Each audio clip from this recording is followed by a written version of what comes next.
Every survivor of war has stories to tell. Stories of triumph and tragedy, faith and fear. Stories like mine where fact is often stranger than fiction. Since that fateful night in 1945 when I stepped off a sinking ship into the unknown depths of the Pacific Ocean, there has never been a day where I have not reflected upon the horrors I experienced in the 4.5 days of swimming in shark-infested waters. However, while those frightening memories remain vivid in my mind's eye, one memory eclipses them all, namely the unfailing presence of God that sustained me. Hello, my name is Norman Hoskins, and I'm from Grace Christian School in West Columbia, and I'll be performing Out of the Depths by Edgar Harrell. The Indy was cruising at about 17 knots. Her large engines, combined with the sound of her wake, joined a familiar lullaby. Tired and homesick and missing my family, I wrapped my blanket around me and curled up on the sealed deck, hoping for a few hours of rest. After thanking the Lord for his provision and his protection thus far, I asked him to watch over my loved ones back in Kentucky. Then I drifted off to sleep. The first torpedo pierced the Indy on the forward starboard side, about 40 feet in front of number one turret, where I slept. The concussion jarred me instantly to my feet. As best as I can recall, it took me about 4 minutes to get to the emergency station. Realizing my K-Pock-filled life jacket was in the fiery inferno below deck in my locker, I was eager to get to the station, where I knew many were located. Suddenly, a Navy commander I recognized came from below deck. Commander Lipsky. He was burned severely and pleading for help. At the sight of this, someone cried, "Get the commander a life jacket!" Immediately, a sailor cut down the canvas bags filled with K-Pops. As they tumbled onto the deck, I quickly grabbed one and put it on. Another 2 or 3 minutes passed before word of mouth had spread that Captain McVeigh had given word to abandon the ship. By now, men were being washed overboard. The front half of the ship was completely underwater. The stark reality of what was really happening flooded my senses. I was face to face with my mortality. Eternity was before me, and in the midst of my fear and helplessness, I cried out to God in prayer.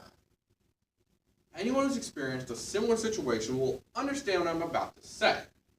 There are times when you pray, and times when you pray. This was one of the latter times. No one offered to help me because no one could help me. I was there alone, or so it seemed. But as I reached out in desperation to the Savior of my soul, he suddenly made it clear to me he was also going to be the Savior of my life. There was no audible voice. Something far more comforting was suddenly given to me. An unexplainable and inevitable peace enveloped me, like a blanket on a frosty night. With the undeniable marks of the supernatural, the chill of terror was replaced with the glowing warmth of divine assurance. I knew, in my heart, that God was answering prayer, and he was going to see me through. With almost no one left on the quarterdeck, I stepped over the rail and walked 2 long steps down the side of the ship that now made a ramp to the water. Then I jumped feet first into the murky, oil-laden ocean.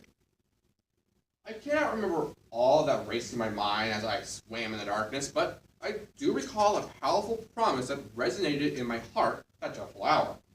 A promise that has ruled my life from that day forward. Peace I leave with you, Jesus said.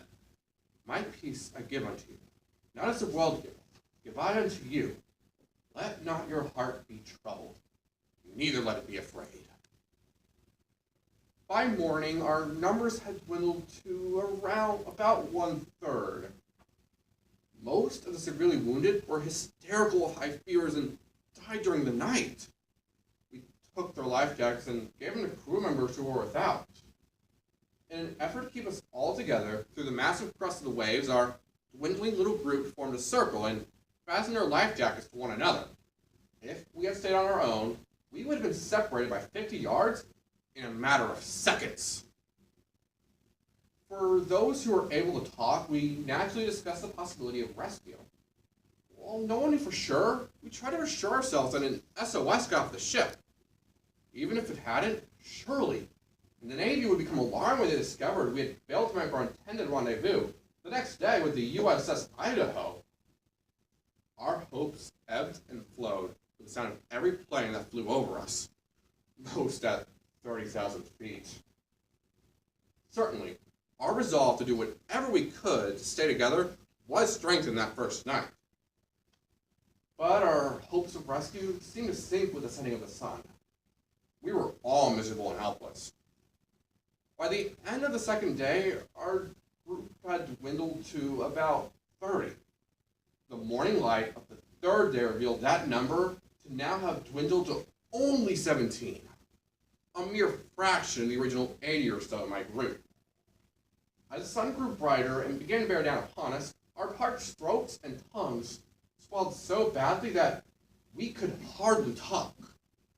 There was really nothing to say anyways, but we all needed encouragement and hope just to keep our wits about us and to pass the time. So, we began to pray. From about 10 a.m. to 1 p.m., each man poured out his heart unto his Maker, begging for physical deliverance and promising spiritual reformation and return. Somewhere in the early hours of that fourth morning, while it was still black as pitch, I became separated from the raft and most of my shipmates. Apart from the unfailing presence of the Lord, I had only two companions with me that fourth morning. One sailor whose head was already face down in the water, and an officer who had found our group during the night, Lieutenant McKissick. Only the marvelous providence of God can account for what happened next. Unknown to us, Lieutenant Chuck Gwynn was flying overhead in a bomber used to search and destroy Japanese submarines. As Gwynn patrolled the waters at 3,000 feet, a reoccurring problem with the weighted antenna sock, of all things, led our unexpected sighting in motion. As Gwynn and his bombardier were deciding how to remedy their situation, he looked out the bomb bay window on the floor of the airplane. His ever-vigilant, well-trained eye unexpectedly fell upon some tiny, shiny objects in the water below. He hurriedly dropped down for a closer look. By the time he reached 300 feet, the crew began to detect the oil-soaked heads of men, scattered in twos and threes, their heads bobbing in the water. Meanwhile, down below, I heard a plane, not one flying at 30,000 feet. This one was much lower. My eyes scanned the horizon. The sound seemed to be coming from every direction, making visual contact difficult. I thought to myself, is this what we've been waiting for? Are our prayers being answered? I yelled over to McKissick, I hear a plane! He yelled back, so do I. Suddenly, we spotted Gwynn's bomber and, yes, it was much slower than expected, and it was flying on a course directly over us. Oblivious to our fatigue, we began screaming around our enlarged tongues, splashing, waving, praying, oh God, please let it be.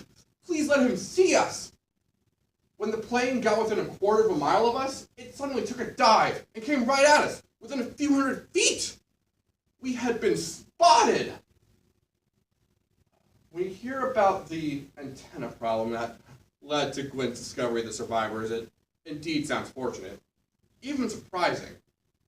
But it is much, much more than that. Once you begin to calculate the odds of our being discovered by chance, you realize there's no other word to describe it other than miraculous. I would also hasten to add that my survival, along with that of my comrades, was not the ultimate purpose in such a supernatural event. No. Whenever God orchestrates any feat that arouses the awe and wonder of his creation, he does so primarily to bear witness to his own glory. And it is to that end I remain committed. For indeed, such a story has no human explanation. Only a sovereign, omnipotent God could have orchestrated such a scenario for our good and his glory.